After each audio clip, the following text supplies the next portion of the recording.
In my decade on the bench, I've tried to treat all who come before me fairly and with respect. After more than 3 hours of listening, Supreme Court nominee Neil Gorsuch finally spoke at his confirmation hearing, touting his family and Colorado roots. To my teenage daughters watching out west, bathing chickens for the county fair, devising ways to keep our determined pet goat out of the garden. Monday was the first of 4 days of hearings for Gorsuch, who's likely to take on the legacy of the late Justice Antonin Scalia. Republican senators stressed the importance of this appointment. Arguably the most important thing the U.S. Senate will do this year is confirm the next Supreme Court justice. Still upset about former President Obama's High Court nominee, Merrick Garland, who didn't get a hearing from Senate Republicans last year, there were some tense moments for Democrats. Your nomination is part of a Republican strategy to capture our judicial branch of government. That is why the Senate Republicans kept this Supreme Court seat vacant for more than a year. In these opening remarks, lawmakers questioned how Gorsuch would handle issues like Roe v. Wade, the Second Amendment, and immigration.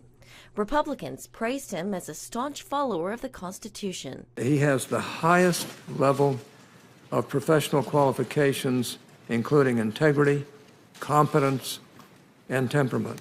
But it's that same originalist commitment that worries some Democrats, who say that if we still follow the Constitution word for word, then we would still have segregated schools and bans on interracial marriage. Women wouldn't be entitled to equal protection under the law, and government discrimination against LGBT Americans would be permitted. At the same time, on the House side, FBI Director James Comey was in the hot seat and confirmed for the first time publicly that his agency is investigating potential links between the Trump campaign and the Russian government. I have been authorized by the Department of Justice to confirm that the FBI, as part of our counterintelligence mission, is investigating the Russian government's efforts to interfere in the 2016 presidential election.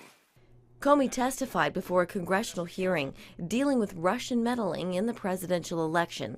House Intelligence Chair Devin Nunes said they haven't found any proof of collusion between Russia and the Trump campaign. The head of the FBI and National Security Agency also contradicted President Trump's claims that Obama ordered wiretapping of Trump Tower before the election. We know there was not a physical wiretap of Trump Tower.